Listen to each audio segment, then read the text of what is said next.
Bom dia, boa tarde, boa noite ou até mesmo boa madrugada. Pessoal, estou aqui para trazer para vocês um vídeo que a gente precisa passar muito adiante para escancarar a perseguição da grande mídia contra o Haddad. O Haddad trouxe uma bomba, demonstrou porque o governo está precisando pensar e mexer na meta fiscal, mas a grande mídia enlouquecida não quis saber. O Haddad perdeu a paciência em algum momento, com muita razão, mandou neguinho ir fazer o próprio trabalho que eles não fazem, ou elas não fazem, e ficam enchendo o saco, mas o fato concreto é que a verdade você não vai ver na grande mídia. Por isso a gente tem que trazer aqui, você tem que me ajudar a fazer essa verdade chegar a várias pessoas. Vocês vão ver que só uma empresa, e uma empresa tabagista, ou seja, uma empresa que faz cigarro, cobrou do cidadão quase 5 bilhões de reais de impostos e se apropriou do dinheiro. É isso que você está ouvindo mesmo. Ela cobrou esses impostos do cidadão, o STF deu uma liminar, ao invés desses impostos irem para o governo ou eles devolverem para quem pagou, eles ficaram com essa grana. A pergunta é, como é que o governo vai zerar a meta com essas facadas que ele está levando do Congresso Nacional e do Judiciário? Antes de irmos diretamente a esse embate do Haddad com essa mídia fundamentalista ligada à elite desse país, eu gostaria de pedir a você, meta o dedo no like, comenta e passa muito adiante. Vamos ouvir o Haddad? A segunda questão que eu quero trazer a público, já mais de uma vez fiz isso, mas vocês precisam informar as pessoas sobre o que o presidente da República, com o que ele está tendo contato, que diz respeito à decisão do STF, também de 2017, uma decisão por 6-5, que retirou da base de cálculo do PIS/COFINS o ICMS recolhido pelas empresas. Tá? Eu vou dar um dado para vocês, que eu tomei conhecimento semana passada e levei ao conhecimento do presidente da República antes da sua declaração de sexta-feira. Uma empresa de cigarro, uma empresa se credenciou a um crédito de PIS/COFINS de 4,8 bilhões de reais. Agora vejam vocês do que eu estou falando. Eu estou falando de uma empresa que vende cigarro. O consumidor pagou o PIS/COFINS que estava no preço do cigarro. Ele, quando comprou o maço de cigarro, ele pagou o PIS/COFINS. A empresa recolheu o PIS/COFINS para a Receita Federal e a Justiça está mandando devolver esse tributo não para o consumidor, mas para a empresa, que não pagou pelo tributo. Recolheu em nome do verdadeiro contribuinte, que é quem comprou o produto. Nós estamos falando de muitas dezenas de bilhões de reais que estão sendo abatidos da base de cálculo do ICMS e estão não só do corrente, como fazendo a conta de todo o recolhimento feito de 2017 para cá. Essa é a razão pela qual as estimativas que nós tínhamos de receita para este ano não estão acontecendo na velocidade que nós pretendíamos, mesmo com o PIB crescendo.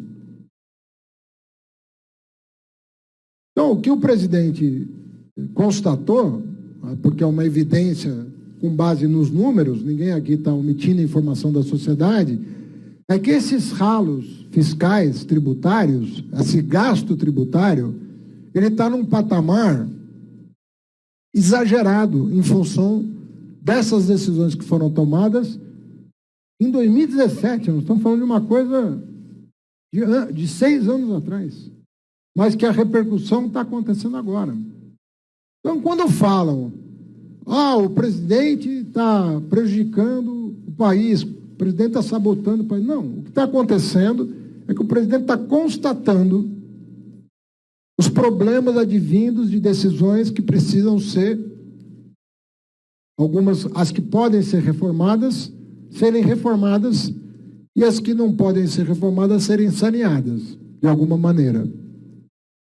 Então, o presidente, que comemora, como todo brasileiro, os dados de desemprego que estão caindo, os dados de geração de emprego do CAGED, os dados do PIB desse ano, 3 vezes superior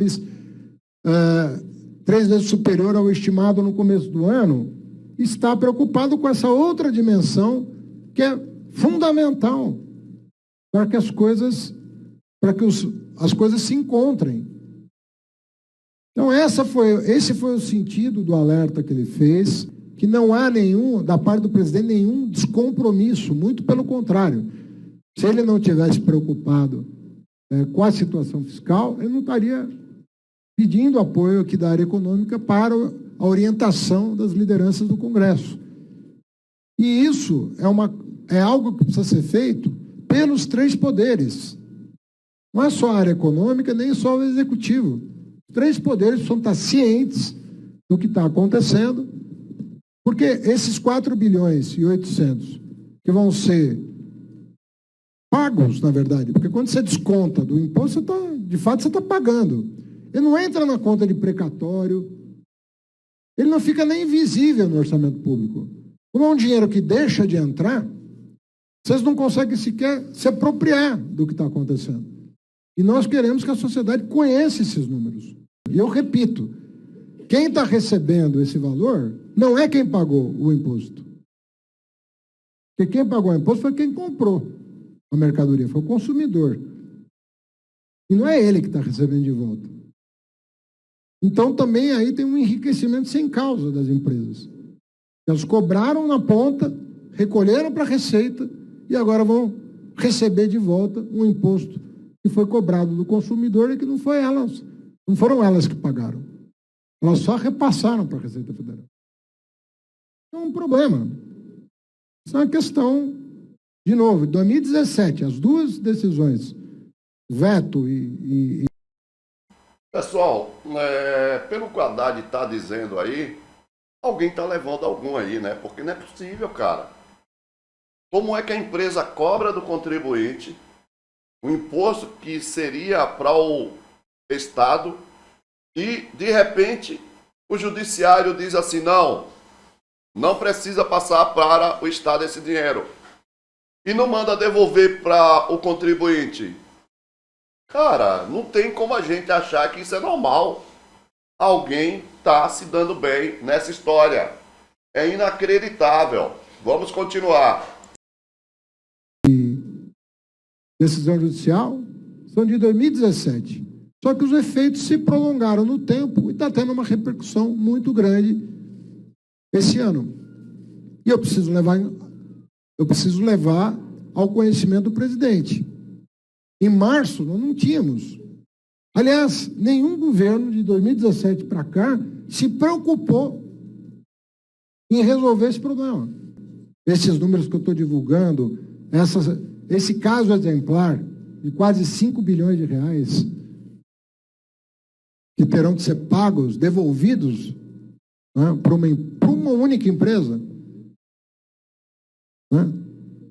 De novo, de um tributo que não foi pago por ela, que foi recolhido por ela em nome do consumidor, que foi quem pagou o tributo. Olha, é público o nome da empresa. É só você ir no judiciário que você vai ver lá. Querida, você faz o teu trabalho, é público, não é dado sigiloso da Receita Federal. A subvenção é outra coisa, são 200 bilhões de abatimento da base de cálculo. 200 bilhões. Eu não vejo ninguém preocupado com isso. Não vejo. Como se fosse 34% sobre 200 bilhões, quanto é que dá? É disso que nós estamos falando. Pessoal, essa jornalista do Estadão que ficou pedindo para o Haddad dizer o nome da empresa, ela realmente deveria fazer o trabalho dela, porque Com uma pesquisa simples, eu consegui encontrar, é a Souza Cruz. Mas eles não querem ter trabalho e também não querem divulgar isso. Isso para eles não é interessante, porque muito provavelmente a mídia também leva dinheiro nisso aí, quase 5 bilhões de reais, tirado do povo brasileiro para ficar com uma empresa. Vocês acham que isso aí, vocês acham que essa empresa não está pagando a um monte de gente? É inacreditável. Vamos continuar. Querido, o meu papel é buscar o equilíbrio fiscal. Eu farei isso enquanto eu estiver no cargo. Ponto. Sabe por quê? Não é por pressão do mercado financeiro, não é porque eu sou ortodoxo, é porque eu acredito que o Brasil, depois de 10 anos, precisa voltar a olhar para as contas públicas. Ministro, desculpa, só que o presidente foi bem enfático na sexta-feira, então a gente precisa saber do compromisso do governo nesse momento com a meta fiscal. A meta zero do ano que vem está mantida, sim ou não? Querida, e depois uma pergunta. Eu já te falei. Sim ou não? E a segunda tem um prazo, porque amanhã o Congresso está disposto a votar a meta. Querida, a minha meta está estabelecida, tá bom? Continua mantida a meta de esperar que a minha meta estabelecida. Eu vou buscar o equilíbrio fiscal de todas as formas justas e necessárias para que nós tenhamos um país melhor. Oi, ministro. Bom dia. Marcela da Reuters. Eu insisto na pergunta dos meus colegas. O governo, então, admite mudar a meta fiscal do ano que vem? Sim ou não, ministro? Querida, eu estou falando para você, já falei a quarta vez que eu respondo. Mas o senhor está transversando, ministro. Para o Ministério da Fazenda, nós vamos levar medidas para o governo para que os objetivos do governo sejam alcançados, independentemente desses contratempos que foram apurados ao longo do exercício e que tem trazido a erosão da base de cálculo dos tributos federais. Mas precisa validar na política as decisões que vão ser tomadas. Pessoal, vocês acabaram de ouvir aí o Haddad explicando como é que o Haddad vai cravar que mantém a meta zero ou se vai mudar, sendo que ele não sabe o que vai acontecer para frente. Por exemplo, se essas empresas não tivessem de volta esse recurso que foi pago pelo contribuinte brasileiro, muito provavelmente a meta seria zero. Mas veja que os jornalistas não estão preocupados com esse tipo de roubo ao povo brasileiro. O que eles estão preocupados, pasmem, em causar mal-estar ao governo de Luiz Inácio Lula da Silva. Eles passaram 4 anos com um governo que só xingava toda a mídia, mas eles não estão nem aí. O negócio deles é tentar desestabilizar o governo Lula. Vão conseguir? Nem pensar. Não vão conseguir. O governo Lula, o Haddad, são muito maiores do que esses fundamentalistas da nossa mídia. Gostou dessa informação? Se gostou, não esquece não. Mete o dedo no like, deixa seu comentário e repasse. Você pode colaborar com o canal através do botão valeu ou obrigado, que você vai ver na descrição do vídeo aí. É só você procurar. Você pode dar uma ajuda para a gente continuar cada vez mais forte. Muito obrigado. Voltamos a qualquer momento nas nossas lives ou com mais um vídeo informativo. Passa adiante. Valeu!